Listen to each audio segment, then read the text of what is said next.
Jerks, how you doing today? Hope you're enjoying the day like I am. I'm having a good day today. Um, I know people are thinking I'm about to interview Ian Whiffin. I'm sorry, this was last minute. I threw up the title. I thought people understood from the description. I'm actually not interviewing him, but we're gonna review an interview he just did that most people haven't seen yet. One of my friends sent me along it, and I want to thank them. Big time person. Really appreciate that they forwarded me this so I could air it on the show today. Couple new videos came out. First thing I want to say is thank you so much. The other reason I decided to do this show, besides the person who sent me the video, and then I saw not many people had seen it, but also, due to the fact that last night, yesterday, whatever we're talking about, you folks came through for us. There weren't like 10,000 people watching a Bed Row show. We still had good numbers yesterday, but still, the amount of people watching you came through so big for us. Like even in the YouTube community, on the X community, I was asking people, please do two things. Two things yesterday I asked you for. What did I ask you? I asked you support justice for Kelsey Fitzsimmons, the new Facebook group, the official group, the family run group. We weren't even close to 1,000 yesterday. The goal was 1,000. Right now we're at 1.6 thousand.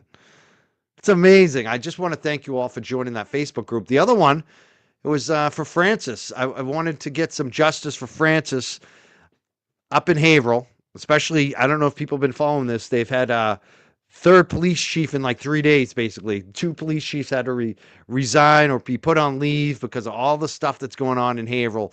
Justice for Francis Giga Galati or Giga Galati. The official page, it's almost at 1,000. I wanted 1,000. We're at 965. That's a big number that went up too. So I posted it in the chat again. Let's get it up there. I want to get. I'm going to promote both of these, but right now I want to do for Francis because they're doing a rally right now. I couldn't be there today, and on Friday we're hoping to have the family on the Grace Curley show on the Howie Car Radio Network. And I want to get that to 1,000. While they're doing their rally today at 2 p.m., we need to get this to 1,000 for Francis. What happened to Francis wasn't right. I want to thank JFK Show for covering this and bringing awareness to this and getting the family involved. And just, we need justice for him. We need justice for him. And so please, please, if you can, I'm going to pin it in the chat right now. Let me look at the chat and pin it, make sure I get it up there.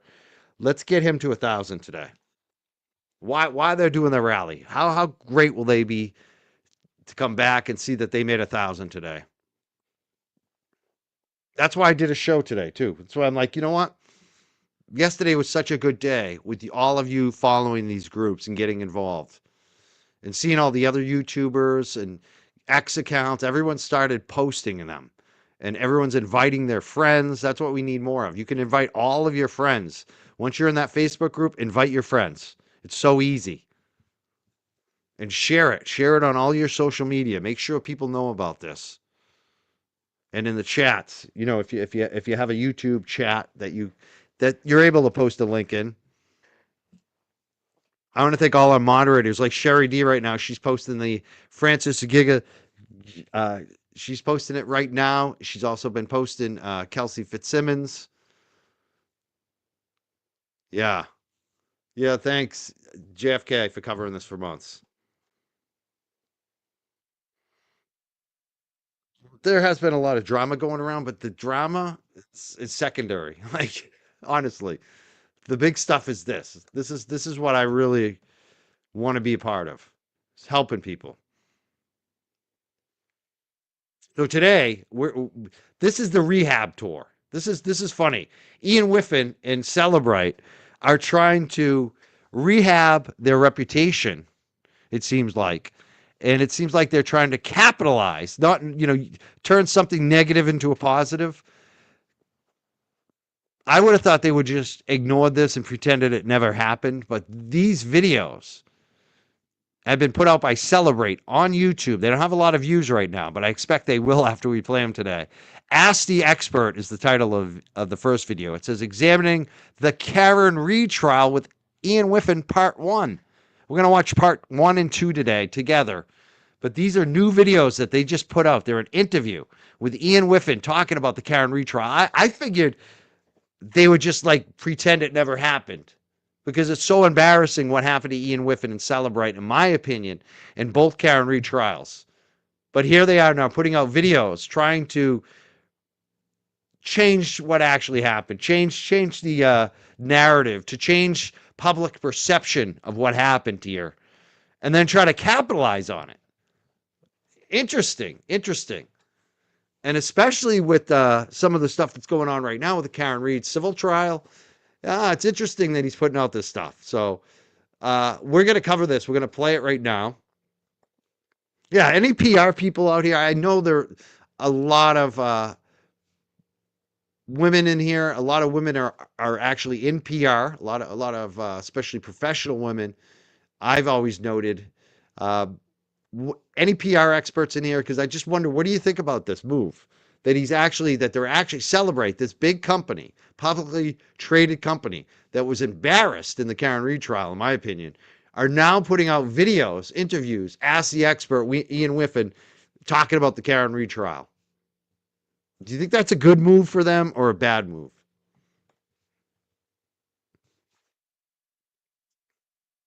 Yeah, here's one right here. Before I put the video up. It's a few of you. See, I knew you'd come through for me. Here's one. I used to be a strategic comms person. I find this idiotic. I know, right? Yeah, I think it's hilarious. Yeah, bad move.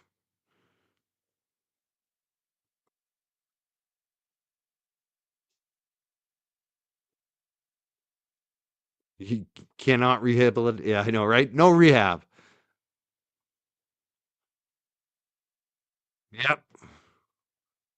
Yeah, I mean, I don't see how this makes sense for them. I figured they'd just pretend it never happened.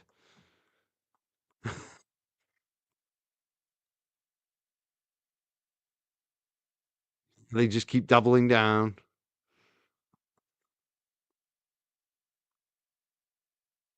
18 closer. We got to keep going up. Let's keep getting those numbers up for Giga today. Yeah, the timing is sus. Right before this Karen Read civil trial. Oh, thank you. Thank you, Ann. Thank you for commenting today.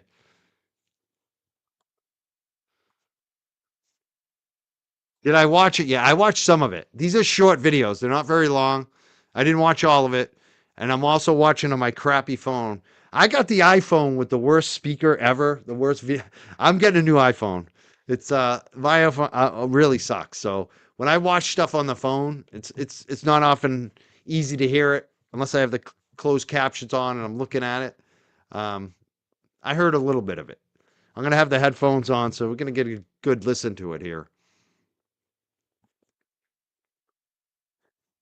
It won't be long. Don't worry. I mean, that's the thing, Katie G. Jay. It's not going to be 40 minutes. These videos are like 7, 8, 9 minutes tops.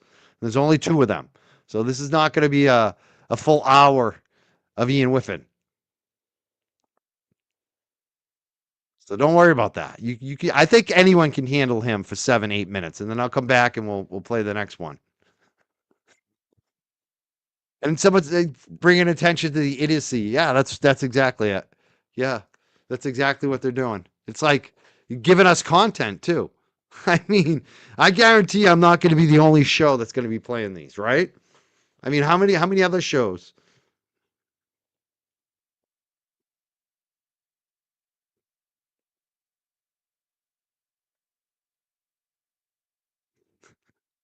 These people are already trolling their comments. See, everyone's.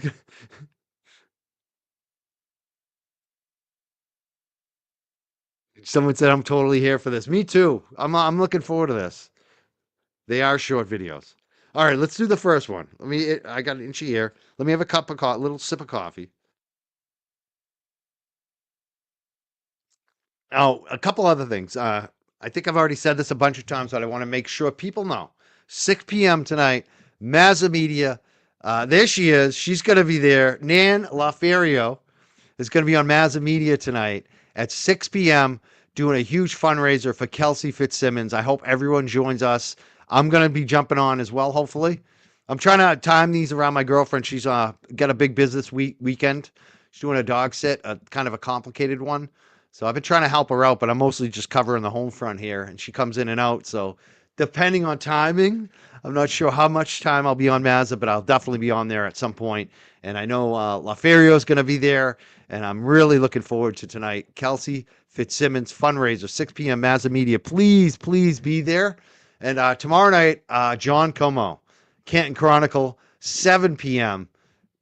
John just lost his mom. He and both his brothers were trolled by these assholes, these sick people, about the death of his mom. And we're going to be talking about some of the price that a lot of us pay to speak up on all sorts of issues. You know, it's funny how we always talk about free speech. I've been saying this a lot lately. Free speech isn't free. You have to fight for it, and you have to support it, and you have to support the ones that are brave enough to put up with all the drama and the bullshit and the name calling and the lies and the vitriol when somebody that you love passes away and the trolls use it for social media content. And we're going to be talking about that on John Como's show, Canton Chronicle, 7 p.m. Sunday night. I'm looking forward to that. Remember that show a couple episodes ago where I had that moment? That's why I'm doing those shows. Those are my friends. Mazza, my boy. John Como is my guy. So that's what I'm doing this weekend. And I'm going to read LaFerrio's comment. Hey, Money Mike, here's some money. Thank you so much. Oh, my God. $99. I just love Nan. Oh, I saw some troll was giving Nan a hard time and asking her if she bought the sneakers. Nan didn't buy the sneakers. Nan didn't buy him. Nan didn't buy him. I love Nan. I love Nan. Nan is the best. And you know what? I like the person who bought the sneakers too. So there you go. That's controversial. So be it. All right. Let's play the video. It's very controversial who you support and like now. It's getting weird. It really is. And I like everybody. Mike likes everybody mostly. Mostly. Unless you're a nasty, mean person. Unless you make it a habit of going after women all the time. While you talk about how they're emotional. You're the emotional one. All right, let's play this. I gotta shut up. Famous Google search, cost long to die in the cold. Cellebrite updated fiscal analyzer. This Google search became a pivotal piece of evidence for the defense. Here we go. Hello, everyone, and welcome to a special edition of Ask the Expert. I'm Heather Barnhart, and I'm here with Ian Whiffin, the infamous genius who was tied to the Karen Read trial. We are here for the very first time to discuss this with you. We are coming on the air with breaking news. Karen Read walking out of court with hand over heart and a major win in her murder trial redo. Just to catch you up, in case you've lived under a rock or avoided social media in the news, Karen Read is a Massachusetts woman who earlier this summer was acquitted of murder in her boyfriend's tragic death. This was her second trial. So, Ian, I believe the first trial ended with a hung jury, and it was a mistrial, so she had to go through it twice. You had to go through it twice. More of her background. Her boyfriend, John O'Keefe, was a Boston police officer, and in January of 2022, he was found dead in the front lawn of another Boston police officer's home in a Massachusetts suburb in the early morning hours in the middle of a blizzard. I'm not going to get into the details of all of the basics and the foundation of this case. You have read it, you've heard it. I'm sure Ian will allude more to the digital evidence and what that spoke for. But the prosecution accused Karen of driving drunk and backing into John with her SUV and then fleeing the scene, leaving him to die in the snow. The defense said that Karen Read was innocent and dropped John O'Keefe off at home and left. They said he was beat up in the home and dumped on the lawn. So this is where the conspiracies really came out. The police officers apparently were involved. Good question. I'm sorry about that. Somebody just asked, who is this woman? We don't know. this is a corporate spokesperson. This is basically, it's so funny because this is what a lot of corporations do now is they'll hire someone like this woman who's probably got some experience interviewing people to act like she's a journalist, to act like she's doing, like she's working at NBC or something and she's interviewing Ian Whiffin, where that's not the case. She's working for Cellebrite. This is a paid spokesperson from Cellebrite interviewing Ian Whiffin from Cellebrite and putting it on the Cellebrite website, Cellebrite YouTube. So it's not misleading because obviously they're putting it on the Cellebrite YouTube. So anyone with a brain who's looking at it knows it's from Cellebrite. But still, you know, it's this is how corporations do things, right? They're kind of getting with the times and saying people like things in interview format. Let's hire somebody to interview Ian Whiffin here. And I'm sure she's probably an employee. Maybe she's someone that works with her, works with him, or maybe she's a PR person or contractor, but she's somebody at Cellebrite, working with Cellebrite. They sponsored this. This is their video. So otherwise, it really doesn't matter who she is. The main point is to know is that she either works at Cellebrite or she's working for them as a contractor.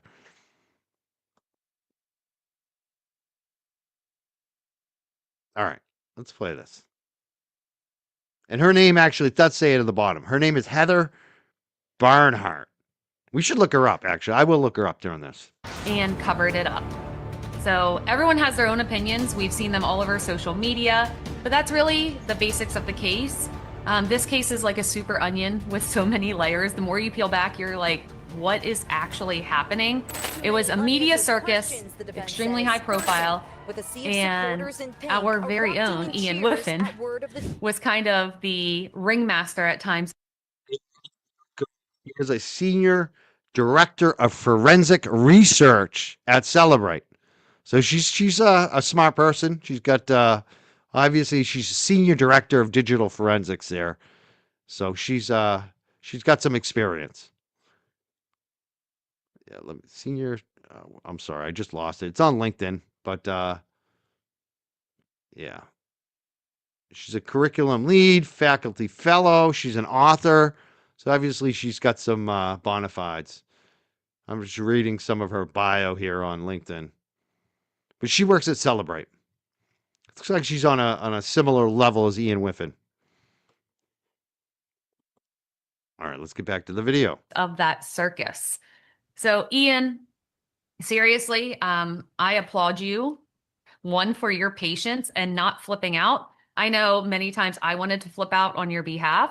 So I was emotionally in this with you, but you did a fantastic. It's funny how she was going to flip out for Ian.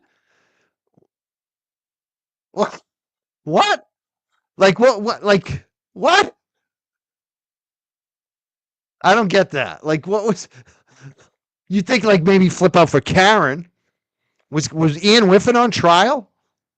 Was Ian Whiffin looking at charges for a crime he didn't do? He's getting paid. Like what's so flipping out about that? Interesting choice of words right from the beginning here from Heather. Fantastic job. For those of you that don't know Ian, he's not just the brilliant mind of forensics. He is also our decoding manager here at Cellebrite. So Ian takes all the things that are stored in that lovely brain of his and tries to dump it back into the tools for everyone else that needs Ian's brain to help us solve our digital forensic investigation. Could she stroke him a little more? This is almost embarrassing. This is like, come on, honey. Like a little too much. Just a little too much, especially knowing how many eyeballs are watching this. Knowing that you're going to have all of our shows playing this. A little too much. Just a little too much, Heather. I'd expect a little more. I don't know. I'll leave it at that. All right, Ian, you ready for some questions? I am. Go for it. And then we'll have some fun at the end too. All right. Why were you brought into this case? Okay. So I initially got involved in this case after a true crime podcaster contacted Cellebrite asking for clarification because of some things that he'd seen in other people's blogs, some things that had been tweeted related to an artifact that Physical Analyzer had passed. Basically, police had obviously extracted a bunch of phones at the time of John's death, done their own analysis, including the analysis of a witness's device, which was written off at the time as not containing anything relevant to the case. About a year later, defense experts took that same extraction and ran it through Physical Analyzer as well, and now found a timestamp which they thought was a smoking gun. The timestamp itself was related to a Google search, the infamous Google search, "Hoss long to die in the cold," which is an obvious misspelling of the term "how long to die in the cold." I'll say that this search had actually been found initially by police using Physical Analyzer 752, but at that time, the timestamp attached to it was around 6:23, 6:24 a.m. after John's body had been found and therefore deemed not evidentially significant. However, when the expert for the defense took the same data, they used a newer version of Physical Analyzer. This newer version had additional support. Obviously, we always add support for new artifacts as time goes on. And this new artifact support for a database called Browser State gave a timestamp of 2:27 a.m. For that same Google search. And that's important. 2:27 is a really important time because that would mean that this is around 3.5, 4 hours before John's body was found, implying that somebody had some knowledge that he was outside dying in the cold before anybody should have known that that was the case. So this Google search became a pivotal piece of evidence for the defense to try to prove that someone other than Karen was responsible for John's death. So a few things. I have many comments on this one. Cellebrite updated Physical Analyzer based upon your research and what you learned in that case so that people who don't understand how to validate, don't have time to validate, and for better lack of other terms, press buttons to get answers, the answer will be correct in their face going forward. Yes, I think we always try to provide information which is... Heather, who works, this is for people who just coming in, because I've seen the question again. This is Cellebrite Heather at Cellebrite, a senior director level person interviewing another senior person at Cellebrite, Ian Whiffin. Going forward, our shit will work, right? This is unbelievable. This is crash and burn. And this looks like this is the whole thing, too. They're trying to be hip, like, you know, Joe Rogan or like the Young Jerks or any of the shows on YouTube, do interview style. But look how cheesy this shit looks with the white background. This is like, it looks like shit. Like, I got no money over here. I don't invest in any of the look. I don't even have an intro. I think my show looks better than this. They're a freaking Fortune, whatever, publicly traded company, and this is the best look they could come up with. This is fucking hilarious. Yeah, it looks cheap, doesn't it? It looks like something that you would see in a show from like 2001. You know what I mean? Like, it's like, what? This is the background, a white background? Like, and the people are tiny on the screen. Like, look at me. I'm on the tiny screen right now, and I'm almost the same size as they are. Like, are you shitting me? Unbelievable. Freaking hilarious. Going forward. Yeah, her name, the interviewer's name is Heather Barnett. She's a senior director of forensic research at Cellebrite. They put this out on their YouTube. This is them trying to save face. This is them trying to get some more business off the Karen Read trial. This is them basically trying to rehab their image. And I think it's just going to be a failure. I'm just like, are you kidding me? You didn't get it. They should get somebody that actually knows how to run a YouTube video. Number one. Number two, like, are you kidding me? Why would you even talk about Karen Read in public right now? Are you kidding me? You're a publicly traded company. You should be shutting the hell up right now. Hope this goes away. This is like, I don't know. Remember those people that got caught kissing at the Coldplay concert? Be like them giving a press conference like a week later. It's like, go away. Like, nobody wants to hear from you. You're just going to pour gasoline on the story. I hope there's a part 3 and 4. They put 2 parts out. I just hope there's more videos. Correct, to the best of our knowledge and ability at the time, based on the research. We always want to give information which can be verified by the examiners.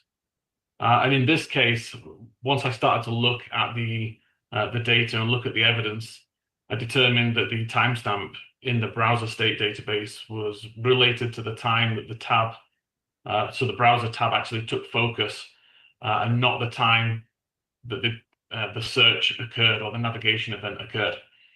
So essentially, if you imagine opening up a brand new tab at 10 a.m. in the morning, using it to search for 30 minutes or so, visiting numerous web pages during that time. When you eventually close that tab, a record's created in the browser state database saying the tab opened at 10 a.m. The last page that was visited, the one that was visited at like 10:30, is this. So there's no correlation between the two. And that's essentially what my research was focusing on, that timestamp is not necessarily the time the page was visited. It could be before, it could be after, but it's irrelevant to the actual URL. So based on that, we updated our decoding to remove any kind of confusion and to ensure that, we give you the web page that was visited, but we can't say that this is the time. So we just remove the time altogether because we don't. And I think that's way better. Just for a second, because I got some good questions coming in, and I want to just comment on them. A couple here. This is a good one for Mr. Monk. He says, you might have said this, but who is the target audience for this video? That's a good question. I wonder what people think. I have my suspicions. I think their target audience is 2 people. Well, a couple people. Number one, obviously, is law enforcement. That is their market. That's who they sell to, government, law enforcement especially. So that's their number one target market. I also think, though, that this is for the general public, people on juries, because I think they've been so damaged. How do you trust Cellebrite if you're a juror on a jury trial? So I think that they may have 2 target markets with this. Average people who are on juries, the jurors, and also law enforcement. And probably some, politicians, government employees who make these decisions, whether they use Cellebrite or Axion or some other company, right? But I think they're failing. I mean, I think they're just rubbing salt in the wound. They're just reminding people. And how could the big question that I'm waiting to see, and I'm doubting it's going to be answered, obviously, or asked, is why do you think the jury didn't believe it? Why do you think the jury found her not guilty? Hung jury first time, not guilty the second time. Why? Do you think they believed in the 227 search? What do you think, Ian? And also the changing, he comes up with his own app. I mean, that stuff is just, and this is great. This is a great comment. This is the other reason I want to stop it. Shama, you guys have had a lot of great comments. I can't see them all because they're all going by. I'm trying to listen to the audio too. But Shama Lily, she says, look at their grifting off of Karen Reed. Oh, the irony. Isn't that the truth? They've been grifting the whole time. Judd Welcher was the biggest grifter in the trial. Trial 2, he got so much money, Judd Welcher. I feel like Cellebrite should have raised their prices considering what Welcher got.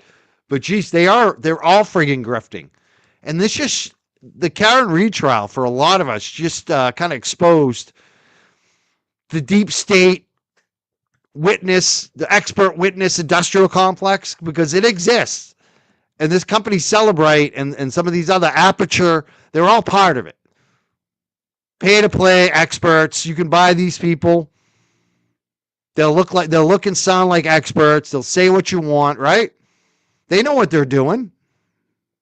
I think it exposed it to the general public, and I think a lot of future jurors are going to have questions about this expert stuff where we always I think most people just said, "Oh, yeah, that's expert. That's a scientist. I got to believe that, right?" Now we go in and say, "What?" And something I wanted to comment to some of the social media trolls who have zero digital forensics knowledge in their bodies, but think they know better than our very own Ian Whiffin. Tools cannot be. Like Olivia Nile, a social media troll. Like some of the people that have looked into this shit have discovered more stuff than these Cellebrite folks. You know, so it's funny how this is, you could tell this is what bothers her.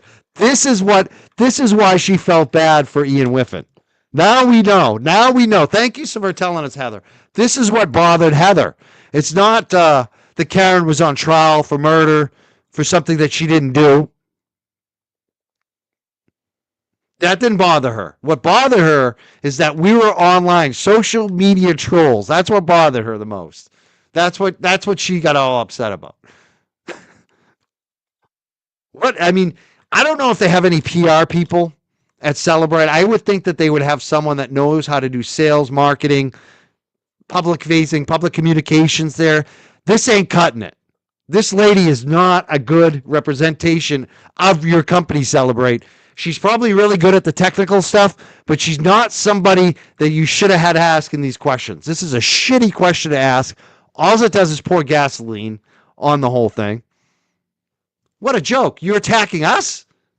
You're attacking us. Ask Karen Reed if she appreciates all the sleuthing online. Ask Alan Jackson if he appreciates the online sleuth, the people that helped. Ask David Yannetti, Eliza Little. They know.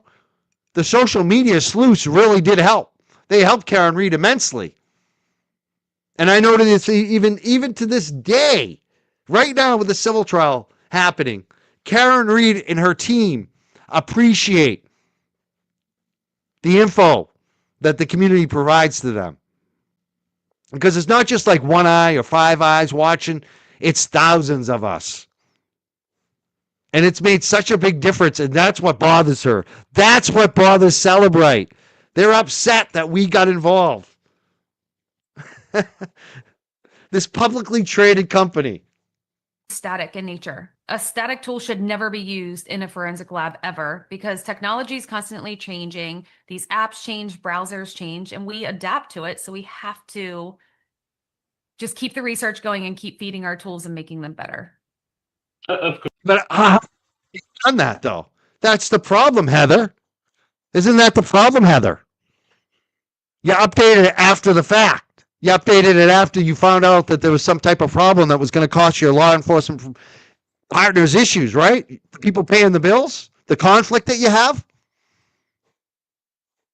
Maybe you folks should just be quiet. You know how I tell sometimes people should just not talk in public? Maybe we shouldn't be doing this. I hope you put number 3 and 4 out if there is more video. Of course, yeah. I mean, we have to update our tools constantly to account for bugs that may exist in our software, bugs that may exist in the applications that we're decoding, changes made by vendors, or simply because our understanding changes. And this is a perfect example of where the testing that was originally done focused on a particular use case, but this case brought to light additional use cases and different ways that data can be populated, and the possibility that timestamp probably isn't accurate. Great. So what you're really saying, Ian, is that Cellebrite chose to make the tool better for users, and we weren't trying to be some part of the giant conspiracy of Karen Reed. Conspiracy lady. We didn't. Nobody said that. Nobody said that Cellebrite was in on a giant conspiracy. What I'm saying very clearly to you, Heather Barnhart, who works for Cellebrite, what I'm saying very clearly to you, Heather,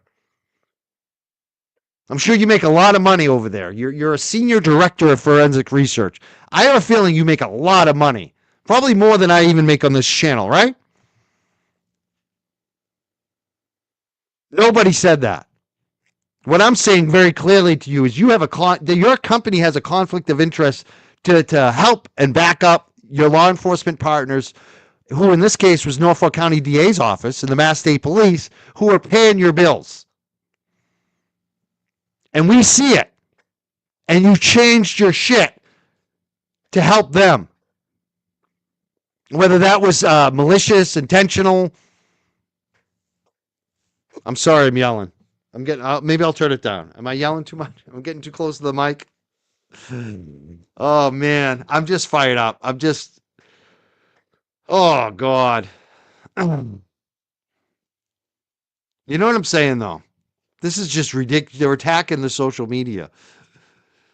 Let me read a couple comments and I'll calm down, play the video. I won't yell anymore. Yeah, this is great. Cellebrite's stocks crashed after his testimony.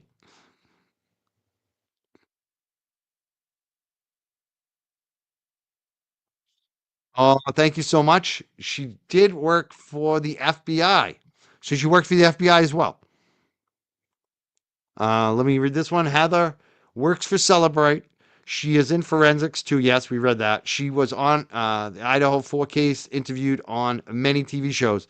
Yeah, even though she's been on a lot of TV shows, I don't think she's actually the one to be doing this. So far, it's not landing.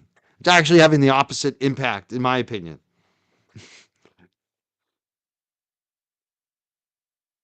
Thank you so much, Janelle. Thank you, Sinen. Says, I'm ex-Apple. There are at least 3 ways you can get exact times directly from the OS network and file system logs without his shitty tools. Right? All right, let's play a little more of this. I'm getting fired up. Oh, absolutely. Yeah, I mean, we would never modify our decoding or our tool for any other reason than to do what we think is forensically best. We want to give the users the information that we believe. We would never do anything to help our law enforcement partners. We would never change. It doesn't pass the smell test. It just doesn't. I'm sorry. It doesn't pass the smell test. Is accurate. And in this case, this particular artifact is super easy to validate. You can get any test device and test this out yourself. If we were to modify our software for any kind of nefarious purpose, it wouldn't take long before users realized and quite rightly took us to task for doing things wrong. Right? We only do things because we think it's right. Well, Ian, I thank you for your time and what you do for this community. And for our viewers, next up, part 2, we're going to discuss testifying in court. Best practices, how to be cool and calm and collected like Ian himself, especially in a case like this that is so conspiracy driven, where there are people that firmly believe one way or the other. They were willing to put themselves out there on the line for, is she guilty, is she not guilty? We're also going to have some fun. We're going to read some. You think it's fun that someone's life was affected this way, the way that Karen Reed was, and then you call it conspiracy driven when the jury found her not guilty. Seriously, Heather, talking to you directly, Heather Barnett, Barnhat, whatever your name is. You found not guilty. The jury didn't believe a conspiracy. They believed the evidence wasn't there to convict her. Even beyond if we pretend 227 never happened, she's still not guilty because the car never hit her. That's not a conspiracy. The ARCA experts, the FBI, is not a conspiracy. The conspiracy was hit it on the girl. Kind of disgusting you're saying that, Heather. I got to say, for someone who's a senior director of forensic research at Cellebrite, not a conspiracy theory that Karen Reed was found not guilty. It's not a conspiracy theory that every single unanimous juror decided that Karen Reed wasn't guilty of hitting John O'Keefe. Not a conspiracy. I think somebody with a clinical mind wouldn't say such reckless shit at this point. Especially a woman too. Like after all those texts and all the bullshit that's going on with the Mass State Police, are you paying attention, Heather? Or are you just sniffing Ian Whiffin's butt? Is he your boss? Like, what's going on here?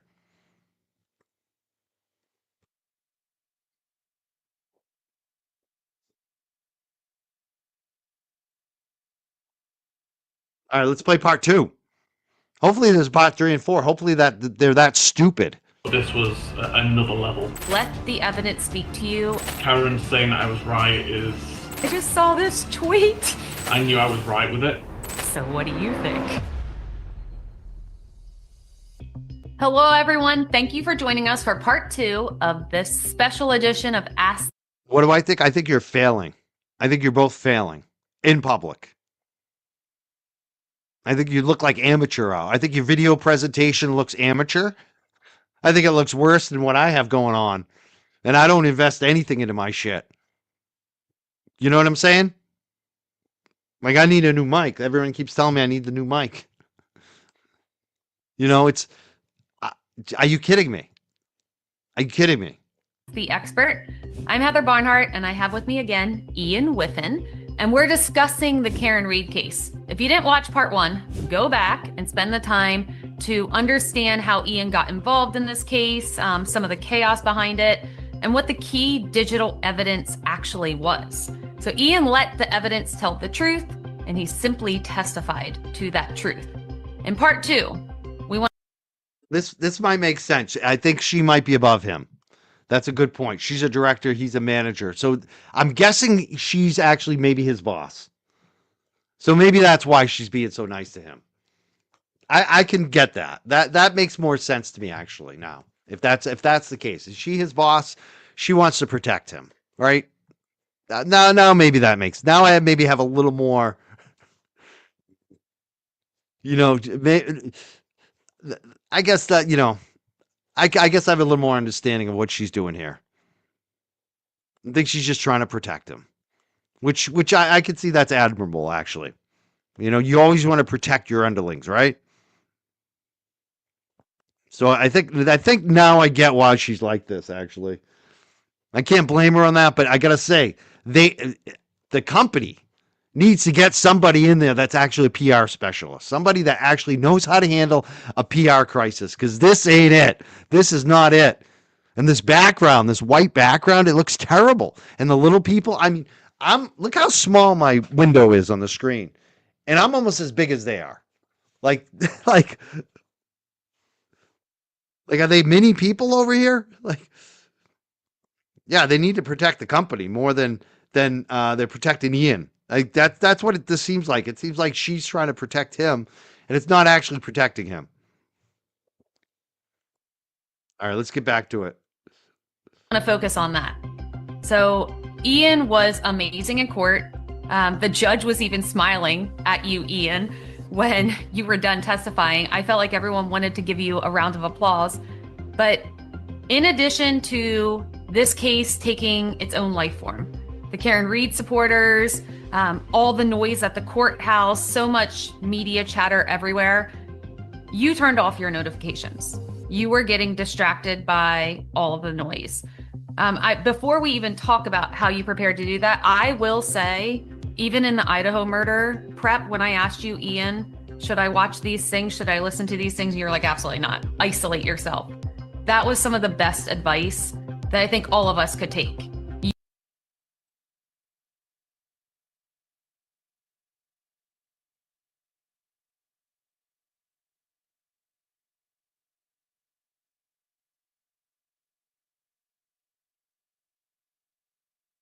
You need to let the evidence speak to you and not really let social media or the conspiracy theorists out there sway you in one way or another. Conspiracy theorists again. Do you see this? She's just so caught up on the word conspiracy theory.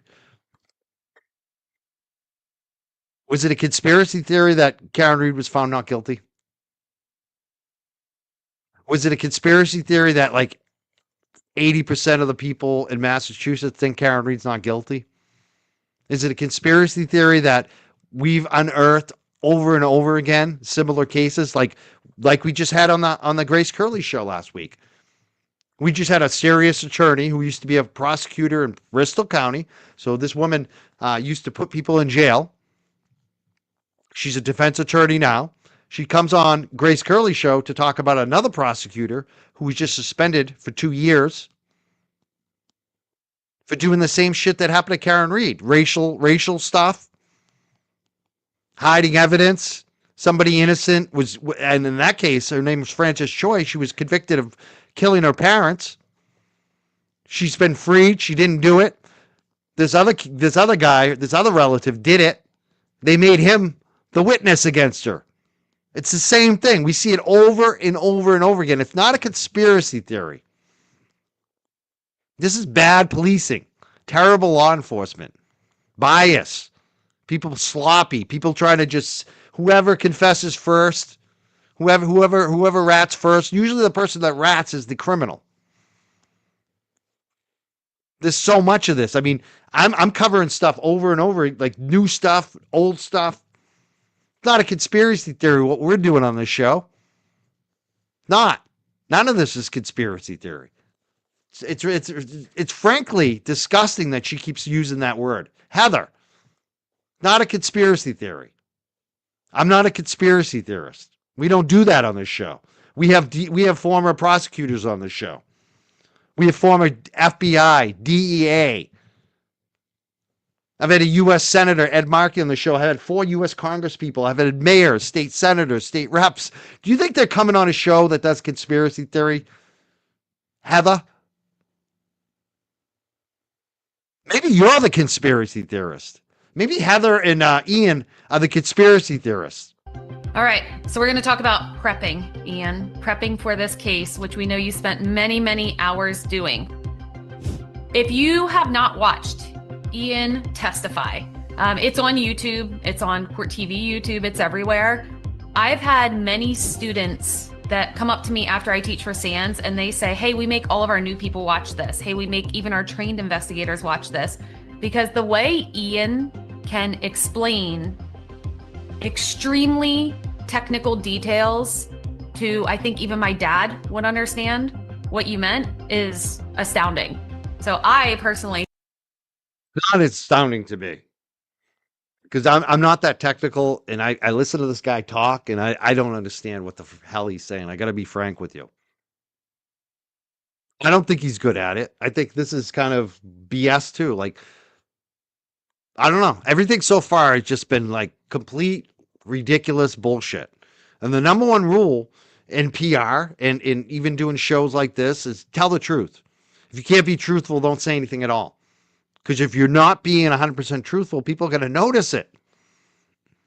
And I don't think he's very good at it. I don't. I don't think he's actually that good at it. I don't. Maybe it's me. Maybe I'm just a dunderhead on this technical stuff, but I hear him talk and I fall asleep. Yeah, and that's the bottom line too, right? John nailed it. He explained it so well that not one juror believed him. I mean, we can't say that definitively because we can't say a not guilty verdict doesn't mean they don't believe him. And maybe they thought it was ARCA that was the deciding factor. But still, like, I didn't see a lot of public support for him. I just didn't see it. I didn't see people saying, "Oh, this guy explained it so well. Now I get it." I didn't see him put down 227. I felt like after he testified, I believed in 227 more than I did before. Because they changed the shit. So I don't think he's that great. I don't know. He might be wicked super technical, but I'm talking about how he presents, how he explains things. And I get this stuff is probably not easily explainable to somebody like myself that doesn't do the technical stuff. Thank you, and I love learning from you and watching you do this, but this is truly the masterclass. If you want to learn how to do courtroom testimony, you watch Ian Whiffin. I'm going to give you a little applause here. This is also why my family, the kids, think Ian's a doctor. She's got to give him a little applause because nobody else will. I mean, that was just... She should have got a golf clap or something. Get a little board and do some sound effects at least. Jeez. This is a great comment too. Mr. Monk says the jurors who spoke thought he was a joke. And that's the truth, actually, because there were some jurors that did speak about him after the fact. So we can't say all the jurors felt he was a joke, but at least I think one or two of them who spoke and did interviews weren't impressed. They weren't impressed by him. You know, they felt the way that I did, which is, yeah, this guy's a technical guy, but whatever. Like it's yeah. And this is what's not helping. This is making it worse because she's literally just kissing his ass, and it makes it seem like this is not like a scientific serious company. This is a company trying to just basically do a rah-rah show for Ian Whiffin to make him look good and get some extra business from Karen Reed. And it's like, are you kidding me? Are you kidding me? Like, this should have been cut and dry. There should have been no talk about conspiracy theories on here. Should have been none of that. She's making it worse. It's funny. I'm not even blaming on Ian Whiffin. I don't know if he decided to do this, if it was his choice, but I'm just talking about the questions and the demeanor from this host. She's making them look like amateurs. She is. And she's calling us conspiracy theorists. Yeah. ARCA are not conspiracy theorists. The FBI are not conspiracy theorists. You know? I'm not a conspiracy theorist.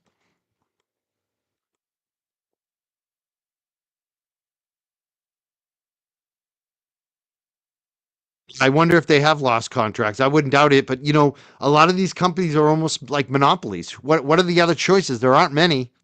And they're like, I think Cellebrite's number one for this stuff, you know? So I don't know. Seems like there's a moat around this business. A lot of people don't want to get into it.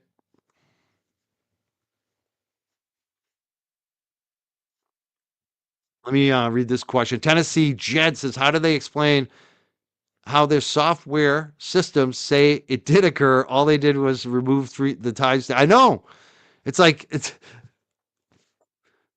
we didn't, basically their explanation is we recoded it and did an update. Because the other systems updated and it wasn't correct. That's basically what they're trying to say. And I just don't buy it. I'm not buying it. You know, and it's hard. It's easy not to buy it because they have an incentive. Their incentive is they're working for Norfolk County. That's the whole problem with these expert witnesses, right? And so when you're changing data after the fact, they can't get around that. That's why they should just shut the hell up. That's not a conspiracy theory. It's just reality. It's what any logical mind would do.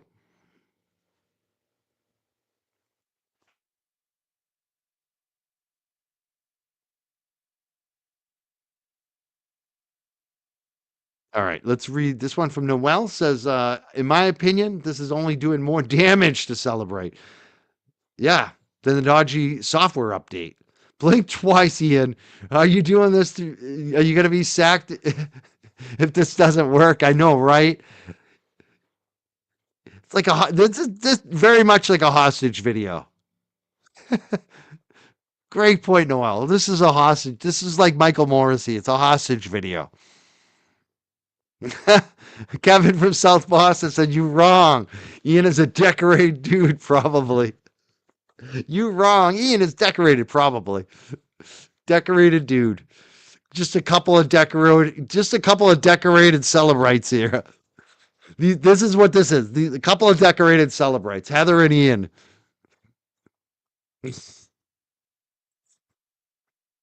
I wonder how many decorations they've got from Cellebrite. I wonder if they get little awards. Like, seriously, like I used to work at AIG. We'd have like quarterly contests, and you'd win trips and stuff like that. And you might win an award. They might give you a nice little award if you won the quarter and all that stuff. And they'd have yearly contests. I wonder if they get awards for how many trials they win or lose. I wonder if they get any decorated awards for that. All right, let's get back to the video. We got like this one's the long one. This one's 17 minutes, so we got like 15 Because minutes left he's on this so one. smart. So he's Dr. Whiffin, according to our household. But I want to break you through, or walk you through, I should say, key concepts and advice and methodologies you use for people to testify successfully in court. So I'm going to give you your points and then have you just chime in with what do these actually mean to you? Sure. The first one, know your evidence and know it deeply. So really it's easy to just create a report and present the data. But you really need to understand what that data means. How did that data get on the device? Why is it there? What are the other possibilities that could explain it? Is it deleted? If it's deleted, how was it deleted? All these kind of components that really mean that you understand the data rather than just showing what the data is on the device. Like, did somebody do a search, or is it the result of an autocomplete? Were they at a location, or did they just search for the location? There's so much data you can get from a device that can mean different things. Pretty much agree with you, Qbert. He says, I'm 1,000% Karen is innocent, but I've never been 100% convinced on the time of the Google search and other info. I'm local and follow since day one. I actually agree with that. I don't think we can be conclusive that the 227 search happened. However, Ian Whiffin and his testimony and the changing didn't help. It didn't help. And I think the big thing is that how can you trust these things? How can you actually trust this? And I also feel like if it was later after, the 6 a.m., 6 whatever a.m. it was, that's still like fishy. Do you think Karen actually asked Jen McCabe to search that then? Like, I never actually believed that either. I believe that is less likely than the 227. You know what I mean? I think the 227, if I had to bet on either one, that Karen asked Jen to do that search after they found John, or the 227 search, which is more likely, I'd have to pick the 227 search. That it did happen. But I'm not 100% convinced. Do you know what I'm saying? So I just think the whole thing is weird. And I don't think that they ever proved. See, that's the thing.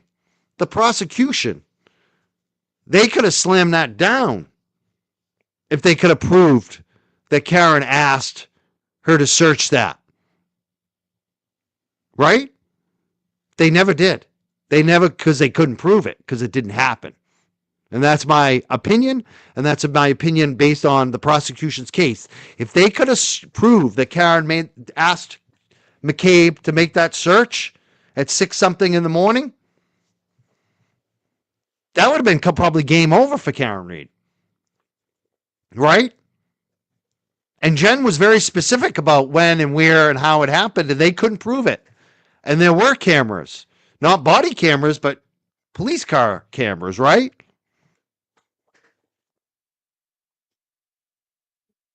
So, none of this is a conspiracy theory.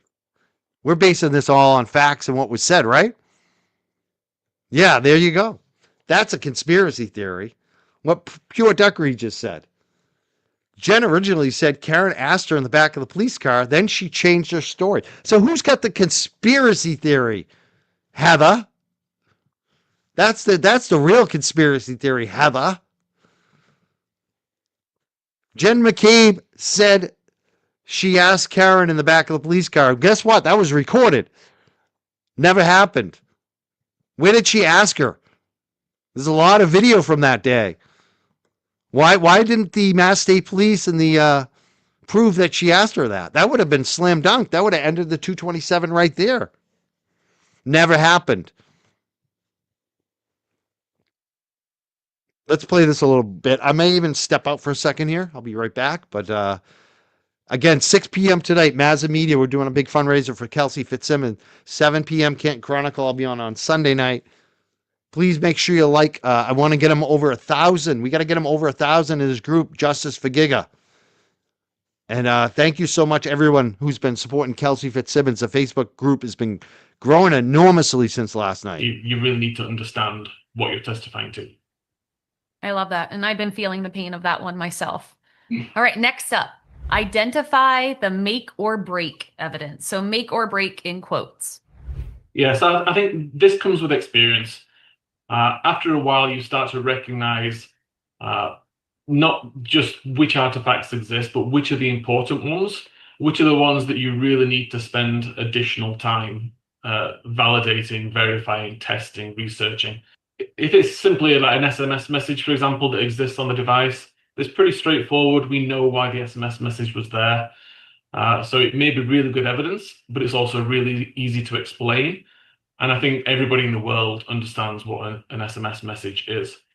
But if we're talking about something such as a location, for example, there are multiple reasons the location could be there. It could be really important information. So you really need to know why it's there. And that's why you kind of focus on it and do the additional validation and testing. Fantastic. All right, now the third one, which I think personally is difficult. And this is where I could let my mind run for days on end. How do you prepare for the toughest questions? I let my mind run for days on end. Legitimately, I go over all of my reports. I'll just mention as well, my reports are pretty detailed anyway. For example, for this second trial, I did about 150, 160 pages of reports. About half of that was the actual data, and about half of it was the testing, the research, the validation, everything that supported my opinion and my position that I made in my report. So having all that information there is available for the prosecution to read. It's available for the defense to read. Everybody knows where I stand and why I stand there, and it's also useful for me while reviewing my evidence and looking back at it to understand. And to remind myself, this is why I have that opinion. I've already tested this. I don't need to think about that too deeply again because it's already on paper. I also try to guess what are the questions that I'm going to be asked. Like, what is the real sticking point of this data? What's the question going to be, and how can I answer it? And there's no possible way that you can cover all bases. There was a few questions caught me out in this trial, but on the whole, I knew what to expect, and I had a good idea what I'd be talking to. Yeah, I think if you put yourself mentally in both sides of the courtroom, it helps you be a better witness overall. For sure. Put yourself in the position of the prosecution, of the defense, and of the jury. Like, do they understand, or are they likely to understand what I'm explaining here? How common is this kind of information to somebody who doesn't work in digital forensics? Exactly. All right, so based upon that, your fourth tip is to tailor your approach on each case. Yeah, this is really about how to conduct the digital investigation. Like, depending on the kind of case, depends on how you approach the data. The example I typically give is if you've got a victim who's found at home, for example, location data may not be relevant because you know where they are, you know where they've probably been most of the time. But if you find a victim out in the middle of the road, in the field, or somewhere unexpected, then location data becomes a priority because you want to know where they were before this location. Similarly, communication data may not be relevant if you're looking at a vehicle collision, for example. But if you're in more of a domestic situation, then communication could be key. So it's really about tailoring how you conduct the investigation, how you write the report based on the kind of investigation. Folks, I just got to say thank you so much. I saw Sherry D posted in the chat, and Denise just posted it. We did it. We got them up to 1,000 for the family today. They're doing their standout in Haverhill right now, 2 p.m. Gar Park. Probably just wrapping up if it hasn't wrapped up already, but that's what I wanted. I wanted them to come back to see that it's over 1,000. I have them over 1,000. It's pinned at the top of the chat. If you can like that group, please do so. I want to see it get to like what we did for Kelsey last night. We're over 1,600 on Kelsey. We were at like 900. We added over 700 people just last night on Kelsey Fitzsimmons. It was 1,700 now. So we added over 800 on Kelsey in like 12 hours. That's just amazing. And I want to see that for Giga too. Let me bring up actually I got them both up. Hold on one second. Here it is. I want to see it myself. Yeah, we're over 1,000 members for Francis right now. So please continue to like that and share it. Invite your friends. Share it on your Twitter. Share it on your Facebook. Share it on your in your chat and your YouTube and your links. Please share it, and please invite your friends. Send them a text, especially the ones you know that care about justice. The ones that have a heart, send it to them. Invite them. It makes a difference. That's how we grow numbers. It is to make sure that you're focusing on the right elements. Exactly. And I also think that we aren't sitting at a desk all day, every day, being investigators and examiners anymore. We are brought in to do specific things and validation and make sense of data that sometimes then expands to everything. So focusing on what's being asked, I think, helps. Funny, someone said, "What is Giga?" It's funny because I don't know if I'm saying it right. Is it Giga or Jigga? I hear it said both ways, and I've said it both ways, but it's Francis. I'm going to say Giga. Actually, I think it's Jigga because I hear the other folks say Jigga. What's Jigga? And it's Francis Gigalotti. He's a guy in Haverhill that was having a mental health crisis, and the police showed up and basically tackled him, gang tackled him, a number of them, like a group, I'd say like 10 or 15, and they were laying on him, and he died. And the DA's office in Essex County is investigating it. The DA right now is a former retired Salem police chief, and he's got a clear conflict of interest in this investigation. And the attorney for the family, Tim Bradle, is asking the DA's office to recuse themselves and have somebody else outside the DA's office, someone that doesn't actually work with the local police, to be investigating this.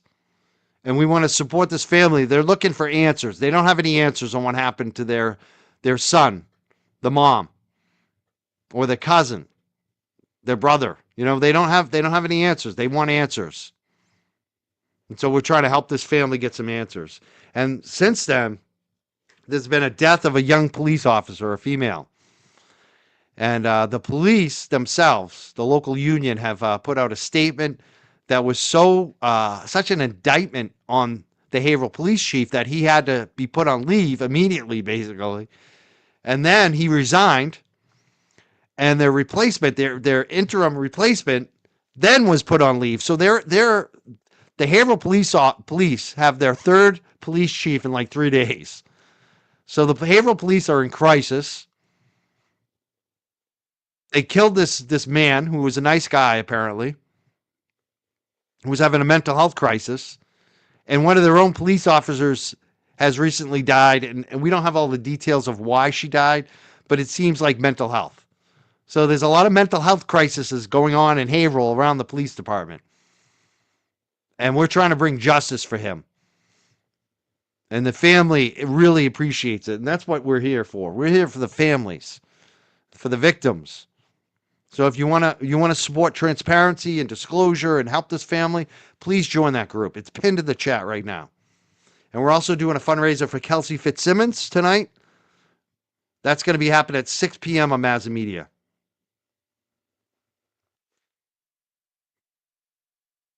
All right, let's play a little more of this. But then speaking up when something doesn't make sense and needs to lead you down another path. Yes. All right, your final one. This is advice I could take in my everyday life. Block out the noise. Yeah, so this particular case was kind of unique to me. Like I've testified in many cases before. Several of those have been relatively high profile, but this was another level. Oh, I got to make sure I comment on someone. Someone said, "Is she passed?" Not Kelsey. Kelsey's alive. Kelsey Fitzsimmons, a North Andover police officer that was shot, is still alive. She's in jail. A Haverhill police officer has passed away recently, and it set off a firestorm. And she's also another female officer. So two different things going on here. And yes, Kelsey is still in jail. She's in Chicopee.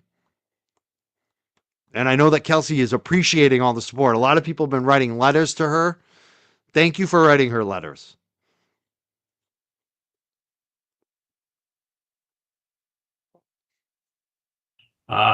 Personally, I found I had to turn off Twitter. I didn't open Twitter or X for probably about 8 months.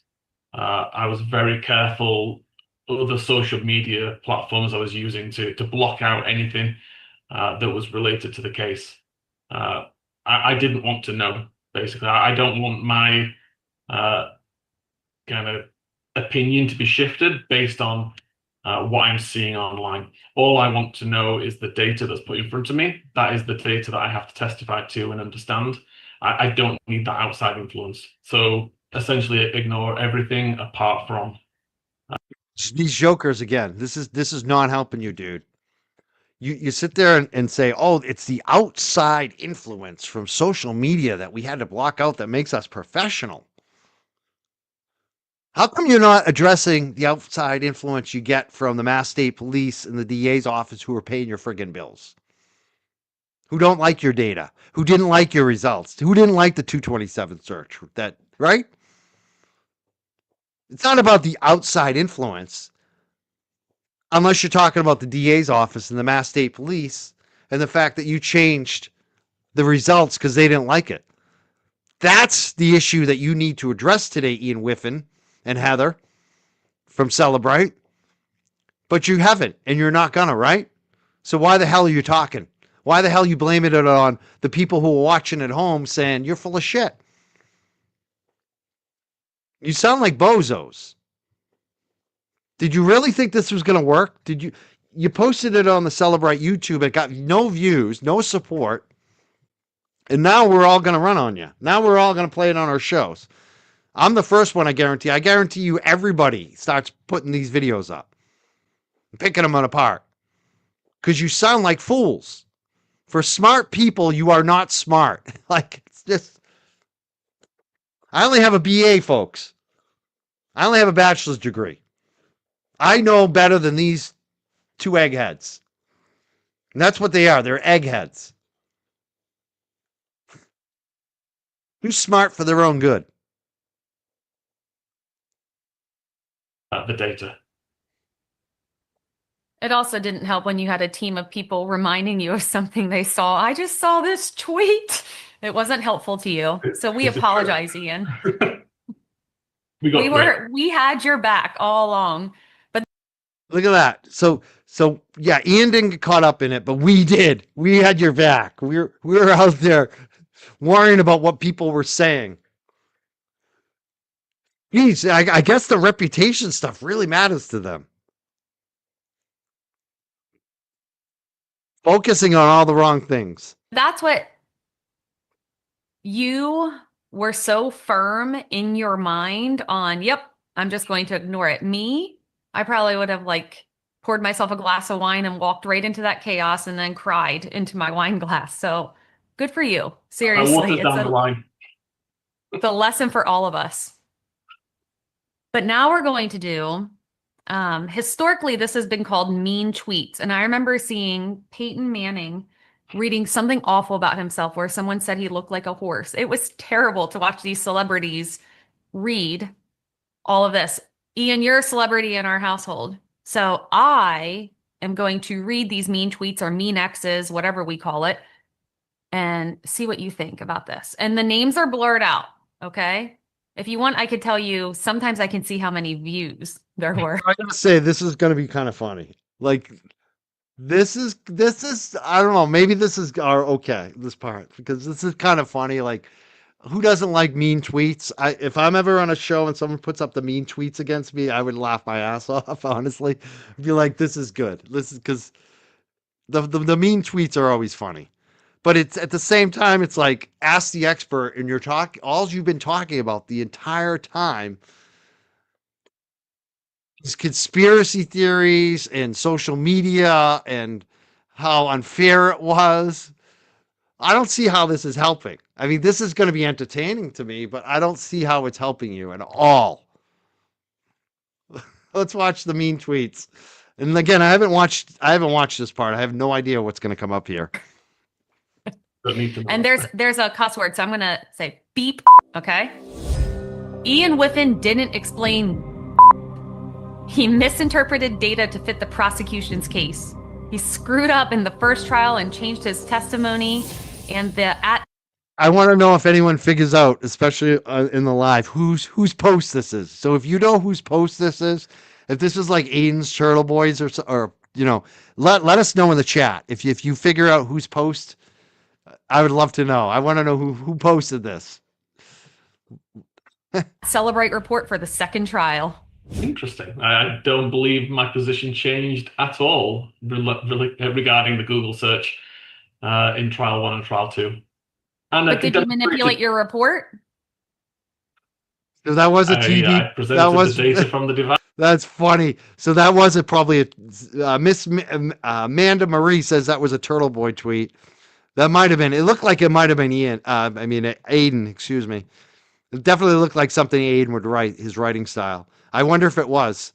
I wouldn't doubt it. And that's so funny too. Like we had to blur it out. We're protecting Aiden. Is like if that's actually Aiden and she's acting like she's protecting his identity.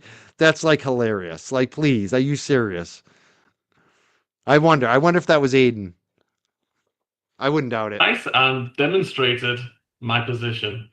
Obviously, we changed the tool to reflect the new understanding, but it was unrelated to what the prosecution may have wanted. Yeah, upgrading your tooling is different than being a tool and modifying a report.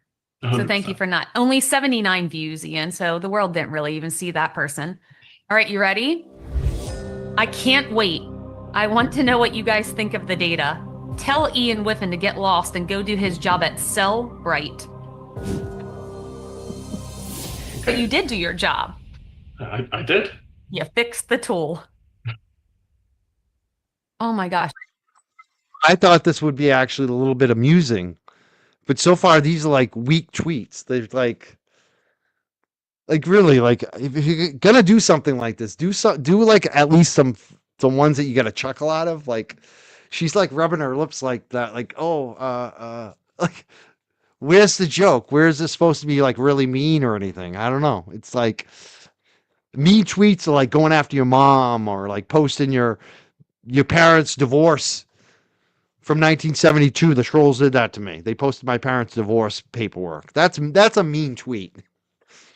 A mean tweet is what they did to John Como this week, where his mom died and they went after the 3 brothers and the mom. Those were mean tweets. So far, this is not really mean. It's just mild criticism. That's kind of boring, actually. Not even anything really exciting. I don't know. Pretty much a failure so far. Here's another one. Seriously, I'd be curious to know how many taxpayer dollars we spent solely in an attempt to vindicate Jen McCabe.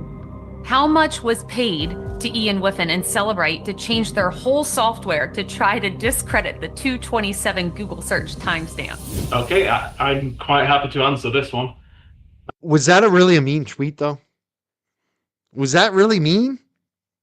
Somebody having an opinion about what's going on about taxpayer money and the useful, like, is that mean?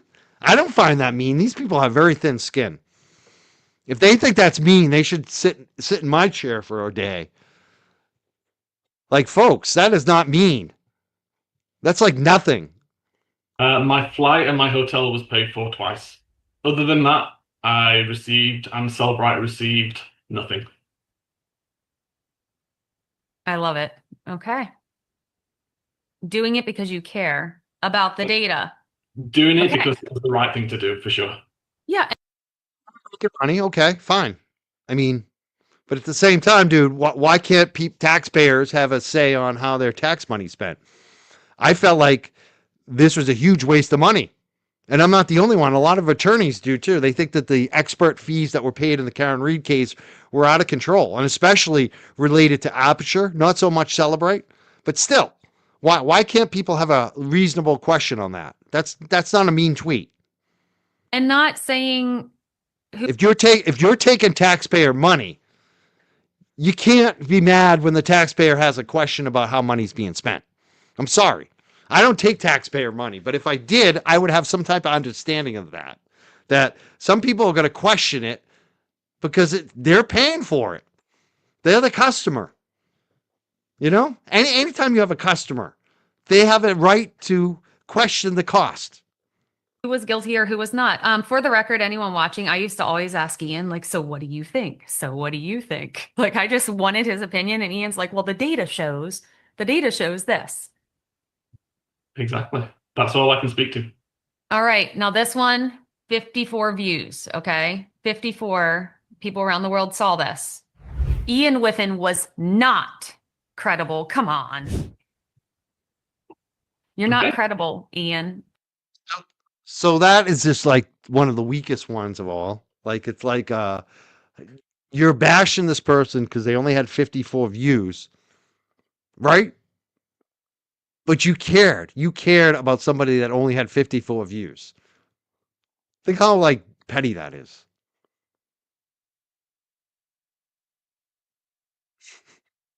And you're defending doing this in the name of a publicly traded company. I mean, it'd be one thing if it was just an individual and they're like, I got so many negative comments, it's bothering me. But this is in defense of a publicly traded company. You're upset that someone said you're not credible.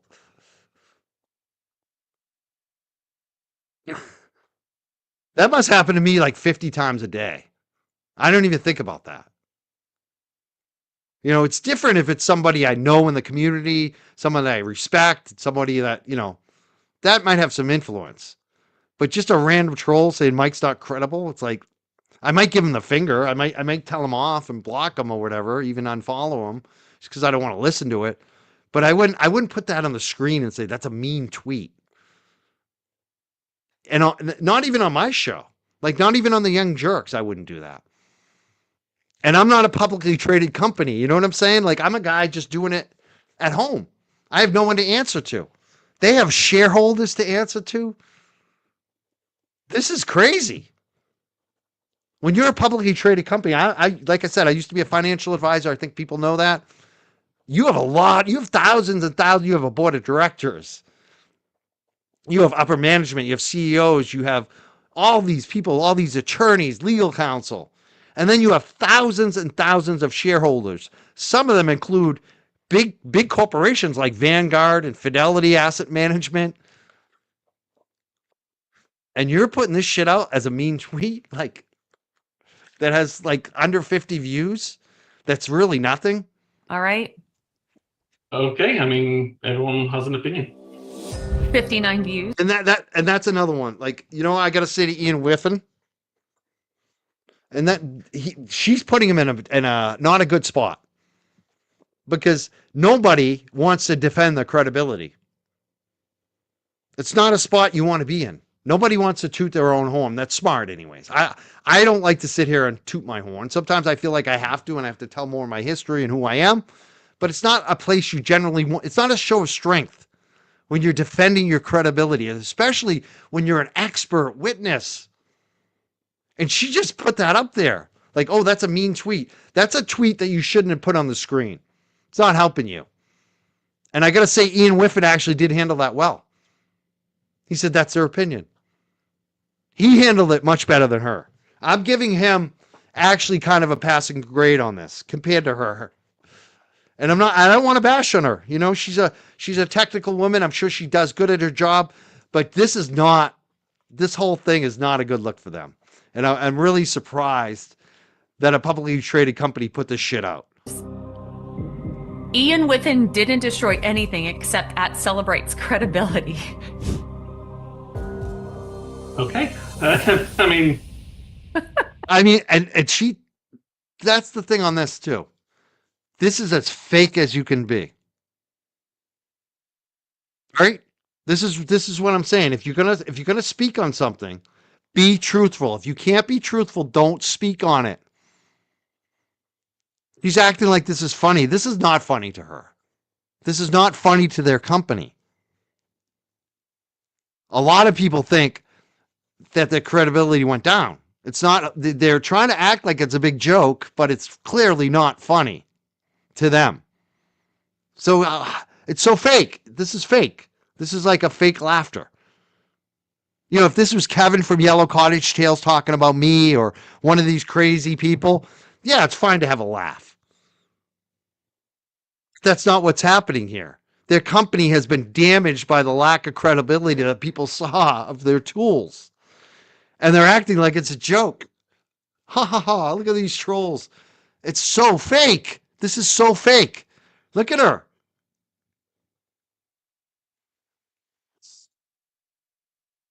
Is this funny to you, Heather? Do you think this is funny? I don't think you actually think this is funny, Heather. I think you've been very upset by this. Yeah, I don't know how to respond to that. I present the data. I believe, from Cellebrite's point of view, we did the right thing. And I'll die on that hill. Well, Cellebrite had your back 100% through and through on all of this. So I feel like our credibility skyrocketed because of your brain. So Oh my God. Lady, I'm sorry. You should not be speaking in public anymore. I'm sorry. You got to get your green card. Whatever they give you, the card that you're able to speak in public with Cellebrite behind your name needs to be revoked. Like, seriously, you are saying all the wrong shit. Exactly. Our chat knows. Is she serious? Is she really serious? You're not helping him. You're not helping the company. I think I thought you think this is cute. Your credibility skyrocketed. You know that's not true. Why are you saying that? You know it's not true. If it was true, you wouldn't be doing this video. You wouldn't be talking about the conspiracy theories. You wouldn't be crying about mean tweets. Your feelings wouldn't have been hurt. You wouldn't have felt the need to back him up. Right? I mean, this is just so fake. You're not a good actor, Heather. You're not good at this. You're not good at damage control, Heather. Find something else to do. You're supposed to be an analytic, right? You're supposed to be someone that focuses on the data. This isn't it. You're not good at this. You're not a podcast host. thank you. Seriously, we are trusted. You are trusted. No. I think our team of experts. I trust you less after this interview. I trust you less after this, Heather. I find you less trustworthy. I found you not serious. Are more trusted now than ever before because of your testimony. All right. Now there's a new one. Okay. This is the best one. So there's a picture of Mark Zuckerberg in his gray t-shirt and you Okay. from your Artex website, or your double black in your gray t-shirt. And it says, am I on crack, or is Mark Zuckerberg and Ian Whiffin essentially? How is this a mean tweet? How is that a mean tweet? Like you're being compared to one of the richest people in the world, one of the most recognizable people in the world. How is that mean? How is that a mean tweet? I see people put me up all the time on, like, if there's a movie, Mike should be played by this guy. Alan Rickman, I think, was one of the guys from the sidekick from Ferris Bueller's Day Off. Those aren't mean tweets. I don't see that this is a mean tweet. This is just you're kind of famous now, and people think you look like this other guy, which the picture kind of similar. I don't think they really look alike at all, but I don't see how that's like a mean tweet. It's kind of a silly tweet more than anything. It's kind of a throwaway tweet. It's like, yeah, whatever. I just passed. If this was a tweet about me, I would have passed right by it. I would have been like, yeah, I don't think I look like that guy. I don't think it really looks like me that much. That's what I would have said about the tweet, if I even said anything about it. There were some tweets people put up that looked like me, like they were like, oh, Mike looks like this guy. If there was a movie, this is who would play him.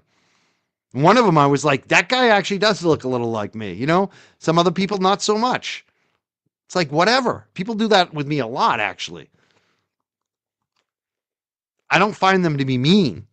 I find that it's just them recognize, they know me. That's all that is. It's they know me and they see me in other places.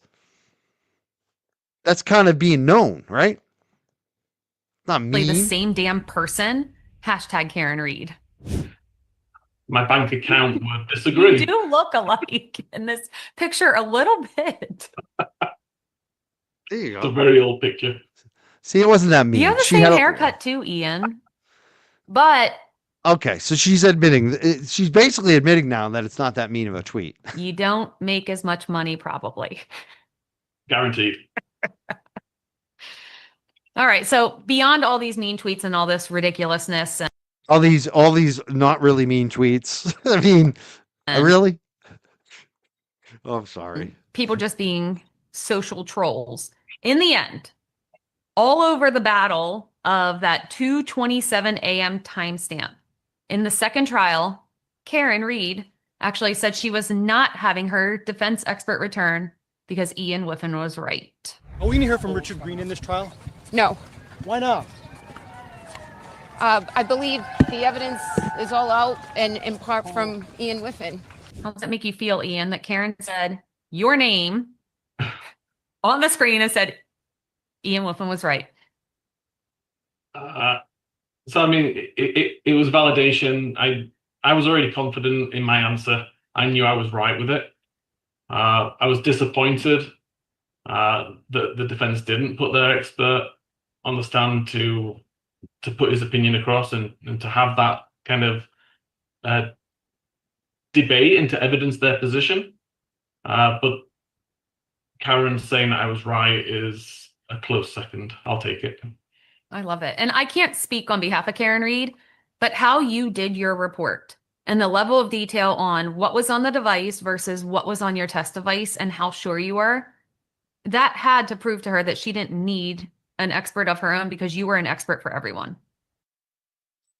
I want to rewind that a little bit because I missed what Karen said and what they're trying to say. People are disputing it. Did I miss that? Where is it? Hold on. Oh, man. Hopefully You did your report and the level of detail on what was on the device versus what was on your test device and how sure you were, that had to prove to her that she didn't need an expert. I believe the evidence is all out and in part from Ian Whiffin. How does it make you feel, Ian, that Karen said, Oh, it's funny. So when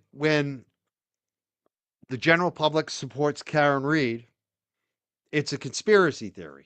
When Karen says things that the general public support, it's a conspiracy theory. But when Karen says something in a short clip that they can clip and make Ian Whiffin and the company look good, now they're pro Karen Reed. Wow, what an interesting little conundrum there. Like, it's kind of funny, isn't it? Now they're pro Karen. Now they want to use Karen to get it. Like, oh, if Karen Reed if Karen Reed believes in us, we must be good. We must be trustworthy. It's funny how the leaps of logic here. Now they want to use Karen's words for their benefit. Karen said we're good. Guys, don't be mad at us. Karen said we're good. Everybody trusts Karen over us. That's basically what they're saying. If you don't believe us, trust Karen. This is funny. If they had just started with that, if that's all they showed, that should have been the whole video. They should have put a 2-minute video out. Look at Karen Reed trusts us. You should too. That would have been the best friggin' thing ever. If they had just said that, that would have been the video. It would have been gone viral. They'd be heroes. People would have been like, oh my God, this company gets it.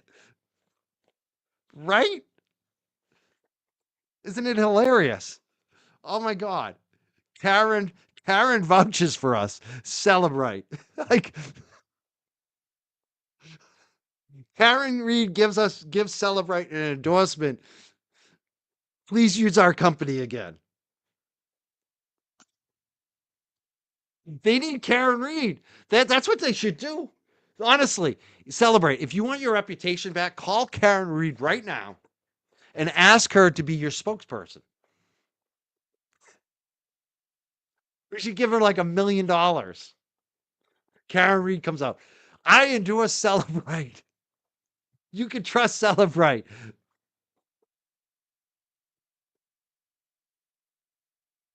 Someone says, but she did.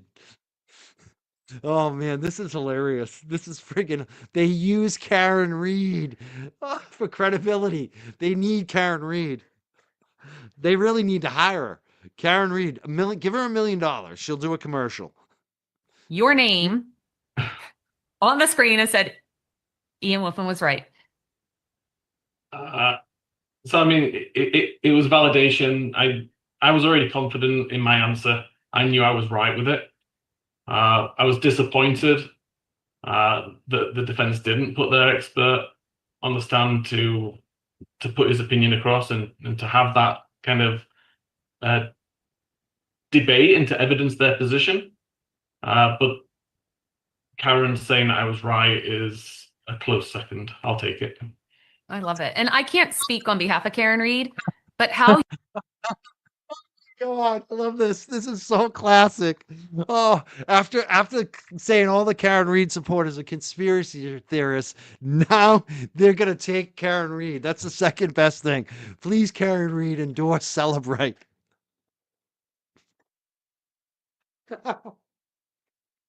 Oh my God, this is awesome. This is so good.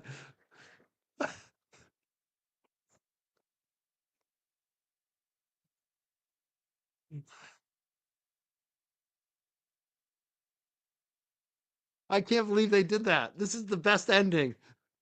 Karen Reed endorses Celebrate. That's what they gotta hire her. I gotta put her in a commercial. She'll get you some new customers. She'll be like you hire Karen Reed and she'll come in and she'll fix your company. And then you could say, we're Celebrate. We learned from all our mistakes with Karen Reed. We fixed our company. Even Karen Reed endorses us now. That's the way you get your rep back. You hire Karen Reed to fix your company and be the spokesperson and create a commercial with her. Then we'll trust you again. you did your report and the level of detail on what was on the device versus what was on your test device and how sure you were, that had to prove to her that she didn't need an expert of her own because you were an expert for everyone. I hope so. I tried to provide a balanced opinion. Like, I wasn't necessarily there for prosecution. I was there for the data. And whoever it helped, I don't really care. I'm just presenting the data that's there. I love that. Well, Ian, seriously, thank you for being Celebrate's top expert in my mind. Seriously, and I'll say that because I saw social media. Ian Whiffin did a pretty good job in this interview. I actually liked his answers. They were short. They were matter of fact. And he made a good point at the end. That should have been the entire interview, actually. That should have just been just the Karen part. If they had just put that out, they would have actually looked pretty good. But all the other conspiracy theory stuff and the mean tweets, what are we doing here? I'm going to give you some free advice, Celebrate. Clip that ending part. Put that out there and say Karen Reed even believes in us. That's how you save your company. Because people trust Karen Reed over Celebrate. Facts. And you know it. You just basically said it at the end. Or some public thing recently that Jared and I own Cellebrite. So Ian, you are our favorite expert as an owner of Cellebrite because you know you can't believe everything you read. But all your work that you put into this, all of the efforts, the education that you gave us along the way on your testing, I don't even know that you even consider that, but how much you educated all of us along the way has been phenomenal. We're lucky to be on your team. We love the work that you do. Thank you all for tuning in, but Ian, most importantly, thank you. We appreciate you at Cellebrite. Thank you. That was something. Yeah, Aaron, I think he does seem a little embarrassed by her flattery, especially knowing that she works with him. It's kind of like, of course, you know what I mean? It's It's one thing if it's like genuine, and I'm not saying it's not genuine that she doesn't like him and have respect for him. It does seem like that, but she's a coworker, and this is we know what this is. This is a PR thing for Celebrate to get more business, to get their credibility back, to address. Yeah, we were in Karen Reed, but we're good. Our credibility's fine, but it's really not. I don't even know what this is. If Mike's parents divorced in 1970, how did it take 31 years for him to graduate high school? That's a different guy. That was Man Bun Shannon, right? That wasn't Ian Whiffin. Ian Whiffin did graduate. And I did too. It only took me 5 years. It took me 5 years to graduate college because I kept changing my major. And then when you're a student teacher, you get like, I don't know if it was like that in all schools, but it basically adds an extra semester onto your, unless you really are aggressive with the courses. So yeah, it only took me 5 years, full time student. But geez, that was kind of a disaster. That was awesome to watch without even having seen it before, especially knowing at the end they basically tried to use Karen Reed as to boost their credibility because they know that Karen Reed has the credibility.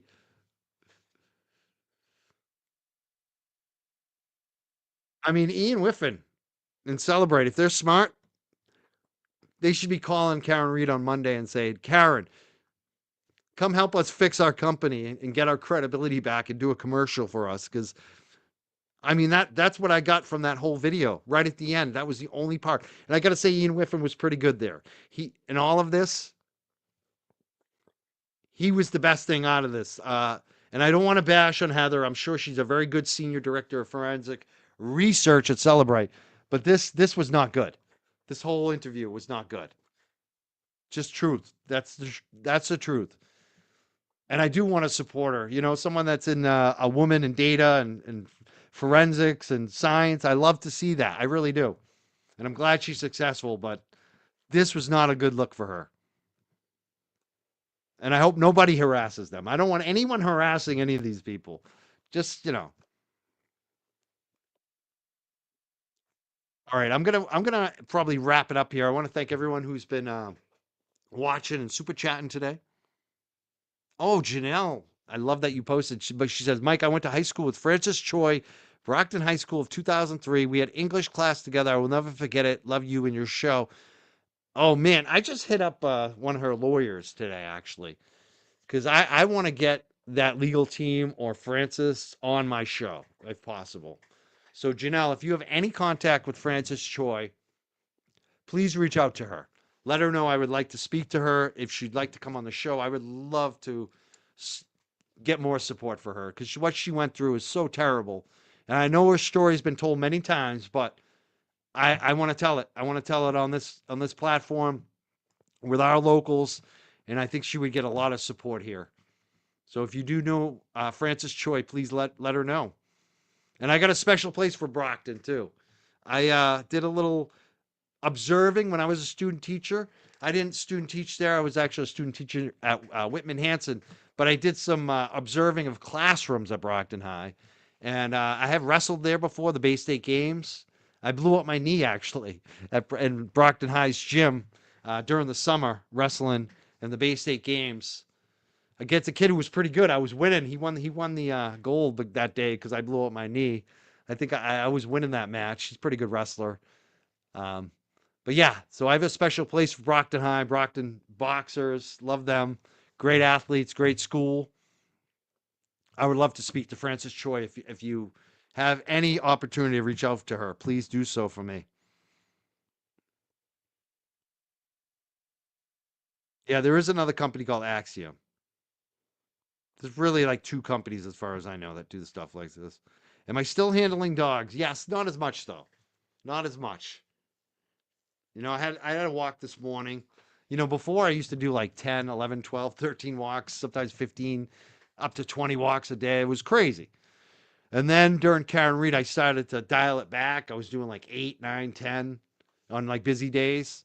And that's the thing about dog walking in this business. It goes up and down. You really can't control it. Sometimes you get too busy.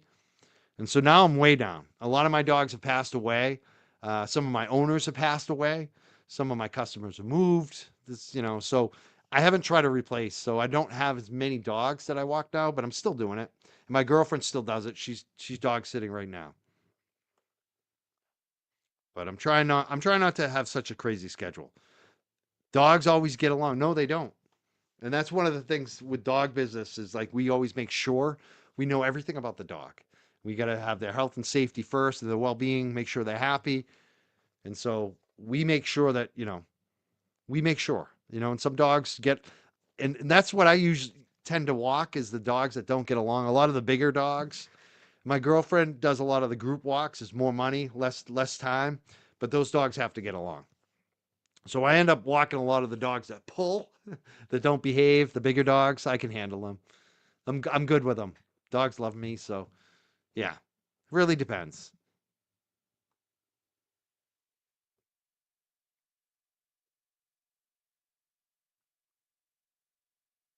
And a lot of things that he'd speak to did help. And I'm not saying Ian Whiffin's terrible at all.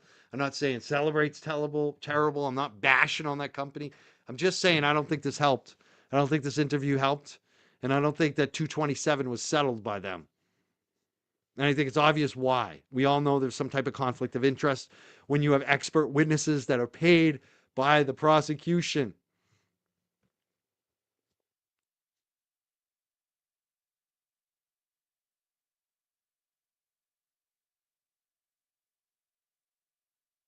I like this one. Yeah. I mean, honest, of course, but not mean. And those were opinions too. Whether you call them honest opinions or non honest opinions, they were mostly just opinions people had. They weren't really mean. I've seen much more mean tweets before. I mean, I wouldn't even blink at those tweets. You know?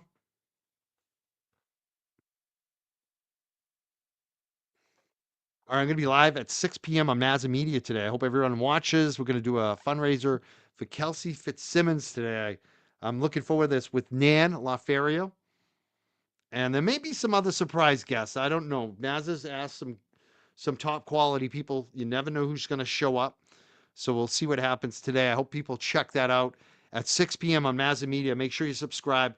I'm going to redirect over there. I know it's early, but it just gives you the heads up. If you can basically just, when we redirect you over there, just make sure you hit the notification so you come back at 6 p.m. and subscribe to Mazza Media.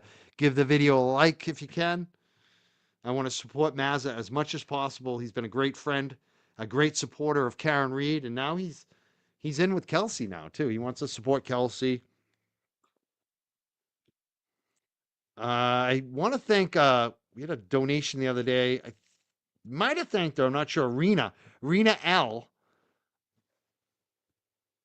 It looks like it's her first donation to me for $25. Thank you so much, Rena L. I really appreciate that. That was on Venmo.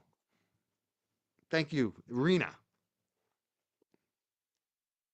Yeah, this is the fundraiser. So we'll see you over there. It's at Mazza Media _ on Twitter if you want to find it directly.